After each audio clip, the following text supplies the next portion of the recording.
Okay, so the Sandman episode 6, 7, and 8. I know I have a bunch pain on my face. I was cosplaying, sorry. Yeah, so I loved episode 6, going back through time and 100 years onwards and onwards and onwards and onwards, and to just giving someone the what he wanted. Yeah, just giving a random person eternal life just to see what it's like. And again, we get to a show of character, not plot, not special effects, not epic CGI fuckfest, not. This comes later. But yeah, episode 6 was fine. Episode 6 was great. To see him go on and go on again and again and again to get the bit. But here's my I have a problem with it too, because this is what the Sandman must be going through every day, and it seems like this was once in a lifetime event, and once in a lifetime is wrong. There have been, I mean, first, the character of death, the actor, of course. Um, it's kind of a similar problem that I had with Lucifer. She doesn't look the part, and Death doesn't look the part also. And I'm sure many will tell me that, of course, she's not. It's how she deceives you. She doesn't look the part. She can be anybody. She can transform. She can have any appearance. It can have any appearance it chooses. And that's very true. But in this choosing must be some kind, like if we take Lucifer for example, there must be like, take easy. I won't go even in Al Pacino territory. That's too complex for this kind of series. Um, just Peter Stormare in Constantine that had a very um,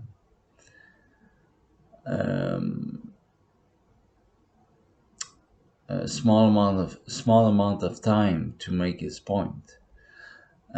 He had the jittery physical acting. He had the voice. He had the carelessness. He had the fury when John Constantine's tricked him, and that was it. But that was when you watch the scene, you feel that he is in control. He is playing with Constantine, just how the devil would play with anyone. It is the devil. Again, rules, power levels, capacities, spells,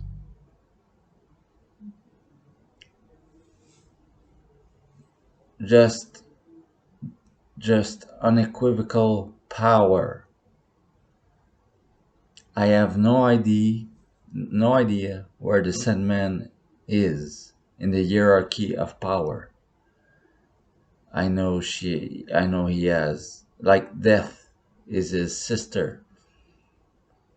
Okay, so if Death is your sister, well, can you do can you voyage in the dream of death after they're dead?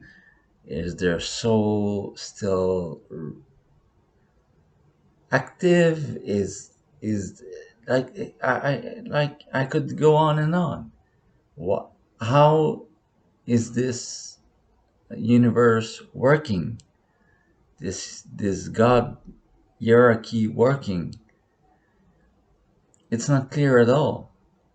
And now I am come to go to 7, 6, 7, and 8, and David Toulis, who gave us all the wonderful, wonderful fifth episode in the diner, is completely absent from the next episodes, like just like Hoytbrook,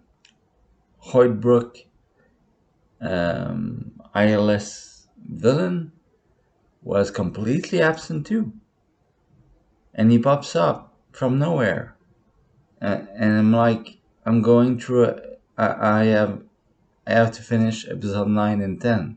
Will be my last post, and I'm telling to myself, I don't like the imposed girl. What the fuck that she? Where the fuck that she comes from? Vortex. I don't like the little Jed thing. Jed is missing. Jed is like, who gives a fuck about Jed? I mean, it's the Sandman. It's the Lord of Dreams. I know you want to maybe show us his human side, but it's not working at all. Not one bit. For me, at least. Because it's like, in the first episodes, the Sandman seemed larger than life. He was captured, he was in a glass ball, he was in a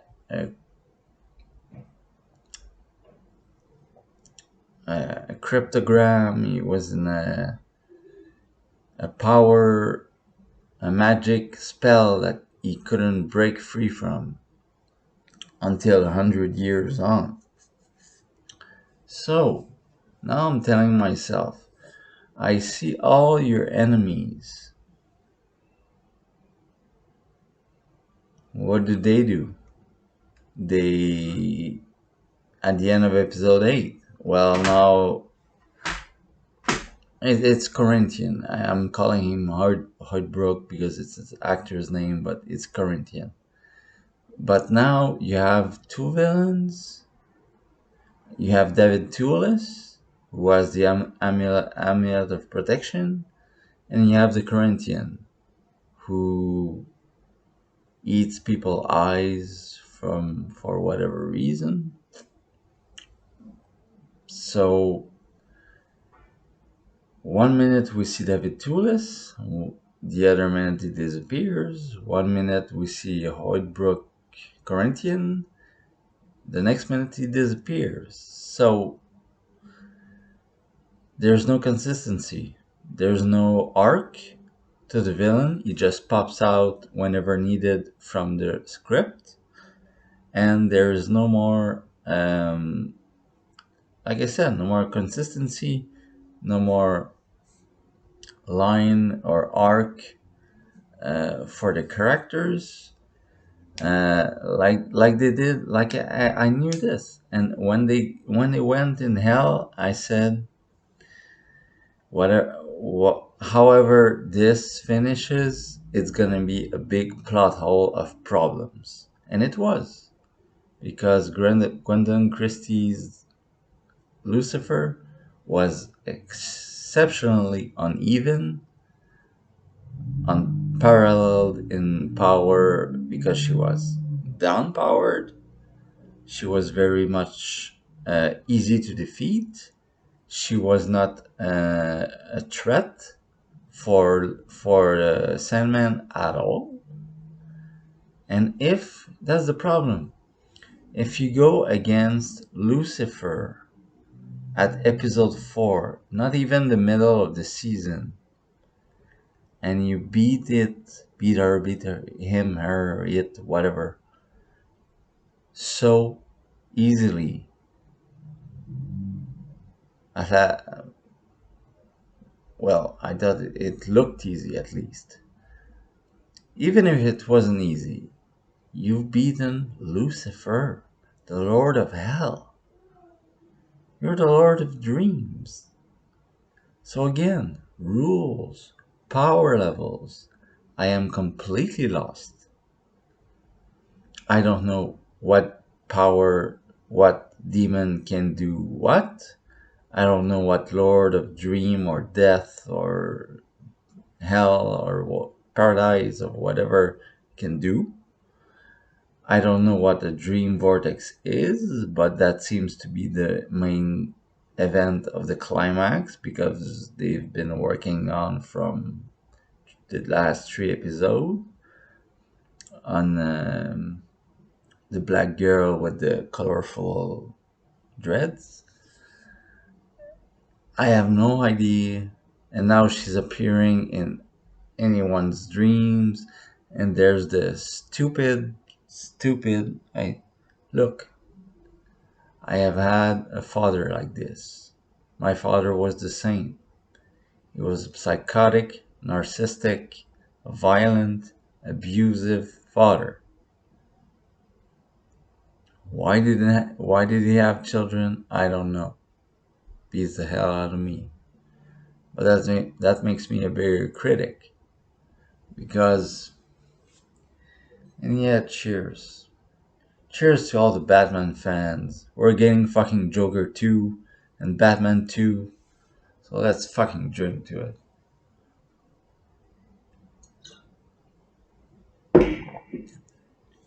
Ah! Again, I know Neil Gaiman.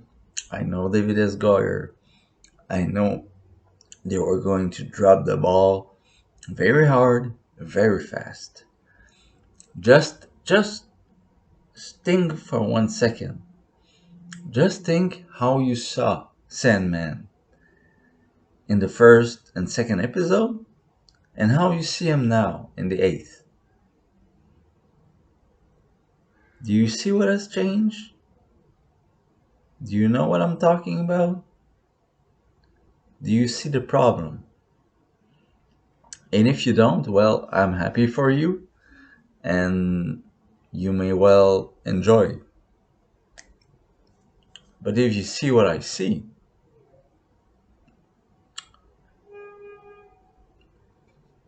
it's not, it's inconsistent, it's a shame, it's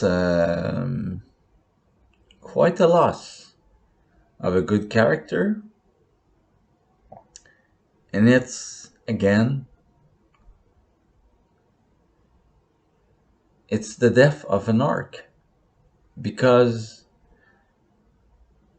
the Sandman could have gone from prisoner to liberator to avenge death and to preserve freedom in his realm and around. But no, he doesn't do that. And many will say, well, he is not here to do good. He's here to be the Lord of Dreams, and he's not. I mean, if he's not here to do good, why is he doing everything that he's doing? Everything that he's doing has always been about good. So he is a positive character. He is here to bring positiveness and miracles, and he's a benefactor to the dreaming world and the waking world. And again, we in the last episode we didn't have lines or anything from Patton Oswalt's The Crow or The Raven or whatever. And that just show how the Gaiman and Goyer slip of the tongue. Gaiman and Goyer just are swimming and swimming. They're like Olympians swimming through the Atlantic Ocean or the Pacific Ocean, trying to reach the other end, but they don't know how to swim. It it can't work like this if you don't make proper rules. And that's why I hated,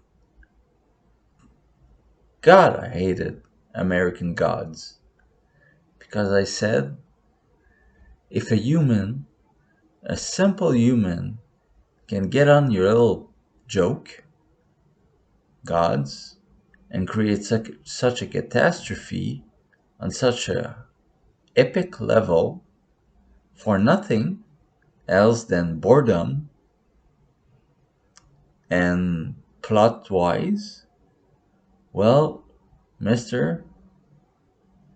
Gaiman, what you have achieved is a piece of shit. You're a shit writer, and you should know it by now. I'm not saying you don't have. That's the problem. You have the Christopher Nolan problem. You have very good ideas. Very good. I will give you that. You have very interesting and good ideas. But you don't know how the fuck to make them reality.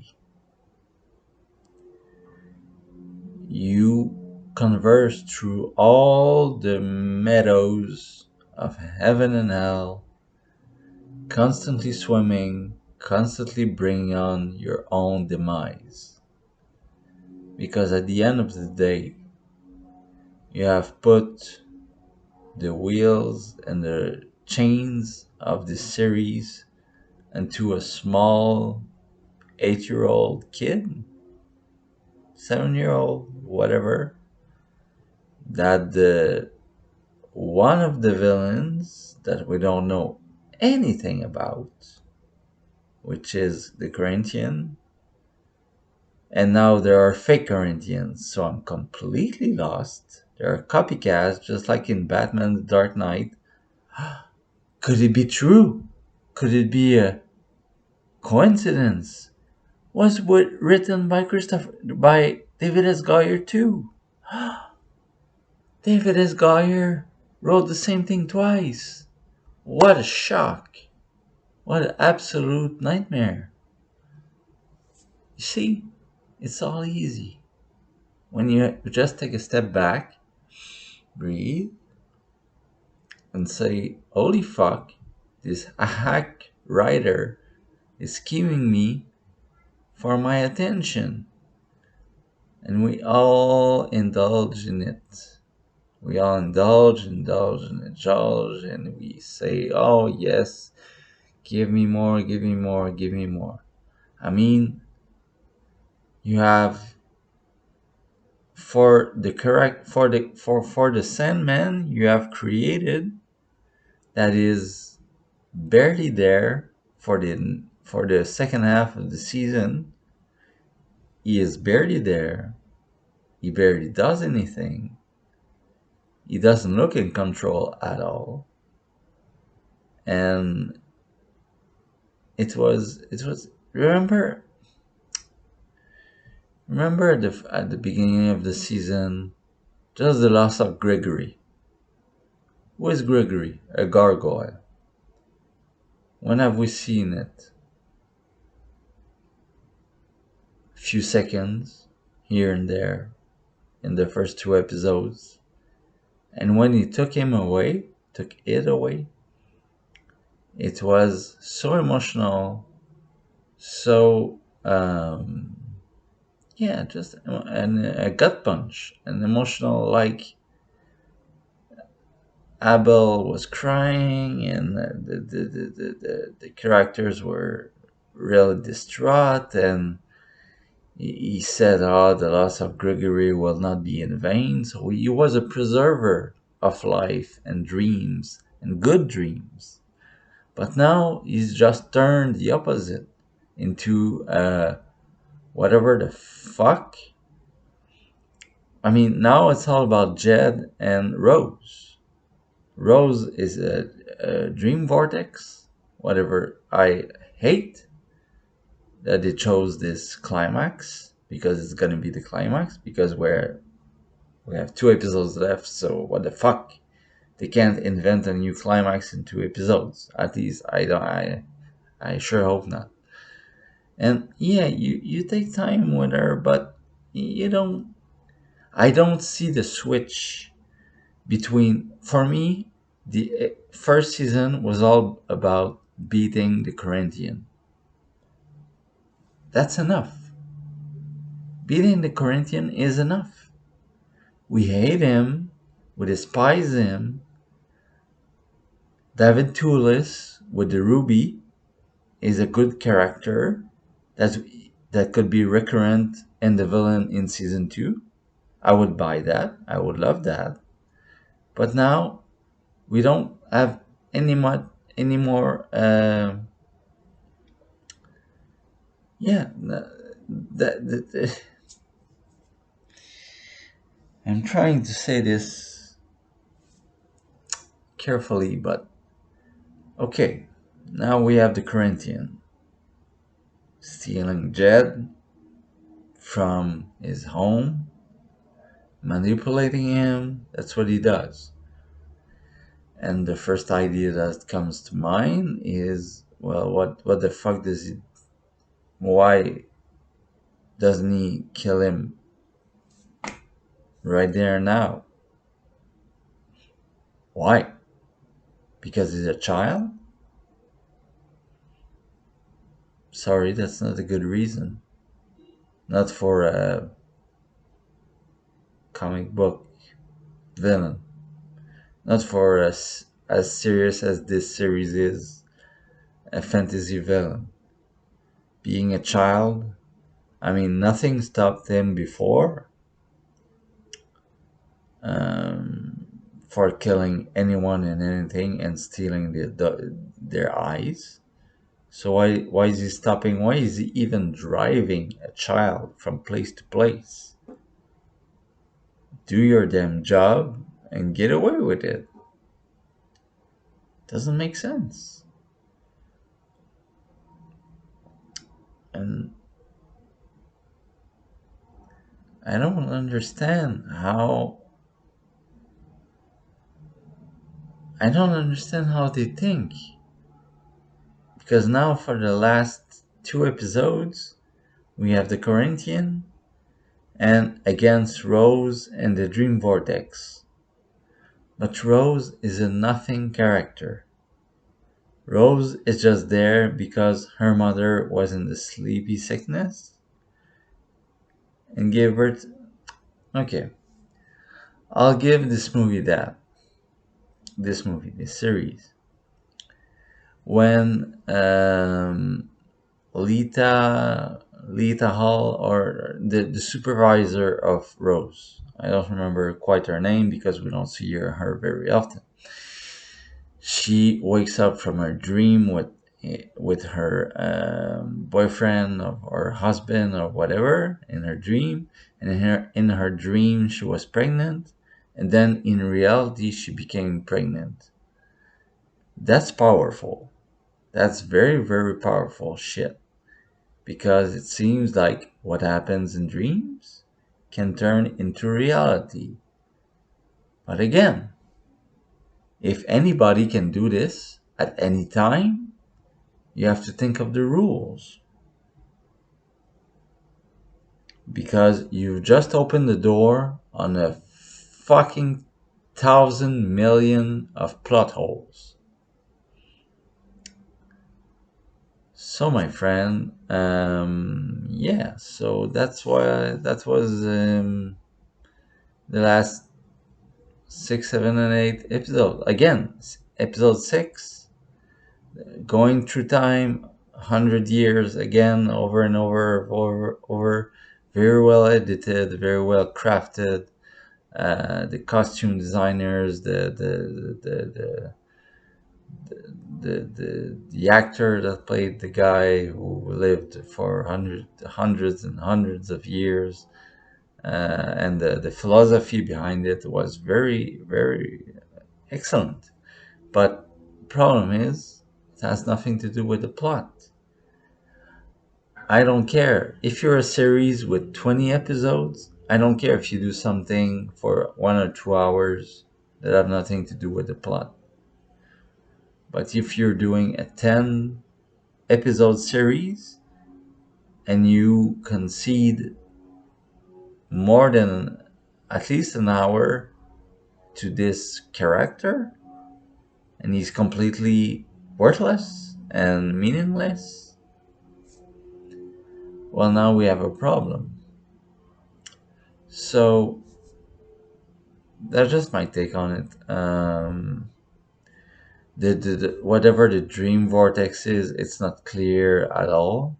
Even in episode 8, Rose clearly straight asked him, like, what is a dream vortex? What does it do? What am I? And even the Sandman doesn't have a clear answer. So he's lost in the dark again. So I'm at loss. I'm at a loss, really, guys. I hope this will end on a, because they have potential. That's the thing that this Goyer doesn't understand. It's potential.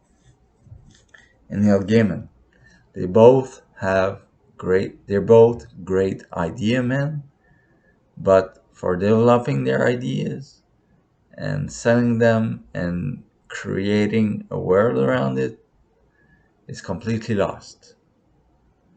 They have great bits, like we had the diner, the dreams that come true while Lita is pregnant for real, like in her dream. For Jed that is liberated from his fucking foster parents, for reality by the villain, for the Corinthian, for the Sandman being trapped and a creature of many universes and many worlds that can travel through hell and heaven and so forth, so on and so forth. Very good ideas, but what do we finish with? Not much. So I hope I will be wrong about the end. I hope they prove me wrong. Again, I hope they prove me wrong. But if I know David is Goyer and Neil Gaiman, is that this will be very predictable, very sloppy, and yeah, I don't have anything to say about these two fuckheads.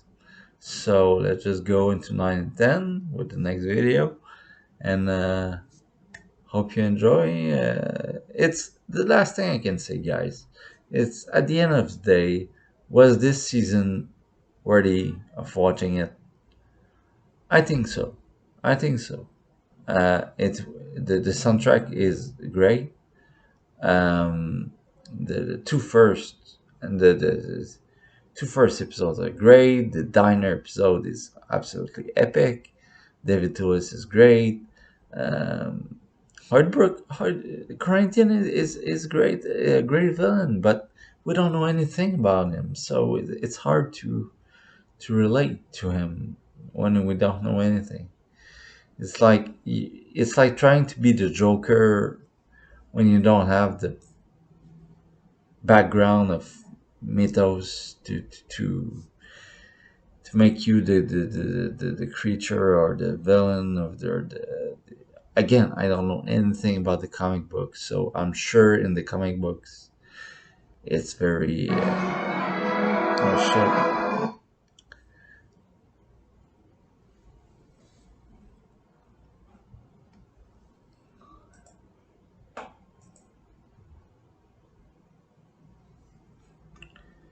Okay, sorry, that was my Netflix popping.